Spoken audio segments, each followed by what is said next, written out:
Welcome back. છોટાઉદેપુરના તણખલા ગામે સ્થાનિક સ્વરાજ્યની ચૂંટણીના બહિષ્કારની ચીમકી ઉચ્ચારવામાં આવી. પ્રાથમિક સુવિધાના અભાવે સ્થાનિકોમાં રોષ જોવા મળ્યો. સ્થાનિકોએ રોડ નહીં તો વોટ નહીંના સૂત્રની સાથે ચૂંટણી બહિષ્કારની ચીમકી ઉચ્ચારી. બિલ્ડરે મકાન બનાવતા રસ્તો બંધ થયો હોવાનો સ્થાનિકોનો આરોપ છે.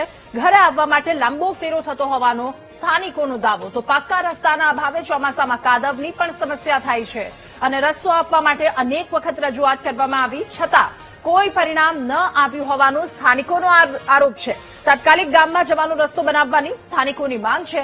તો માંગનો સ્વીકાર ન થવા પર ચૂંટણીના બહિષ્કારની ચીમકી તેમણે ઉચ્ચારી છે.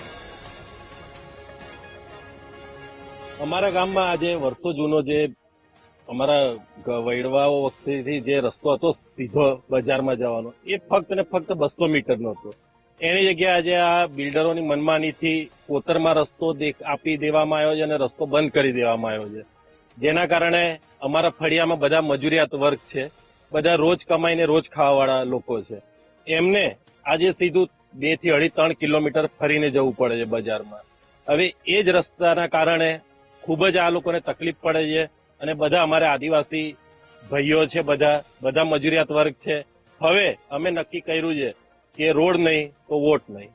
અમે પંચાયતમાં અરજી કરેલી છે અને સરપંચ ને તલાટીને બી જાણ કરેલી છે અને આ રસ્તા માટે અને બીજી બી સમસ્યા છે. અમારે પાણી વિશે બી એ જાણ કરેલી છે અને આંગણ વિશે બી આંગણવાડી બી તૂટેલી છે બે વર્ષથી, એની બી જાણ કરેલી છે. તો એનો કોઈ નિરાકરણ આવતો નહીં. ચોમાસામાં પાણીનો કોઈ નિકાસ નહીં. આવડ જવડ માટે તો રસ્તો પાણીમાં જાય એવો જ રસ્તો છે કોટણમાં.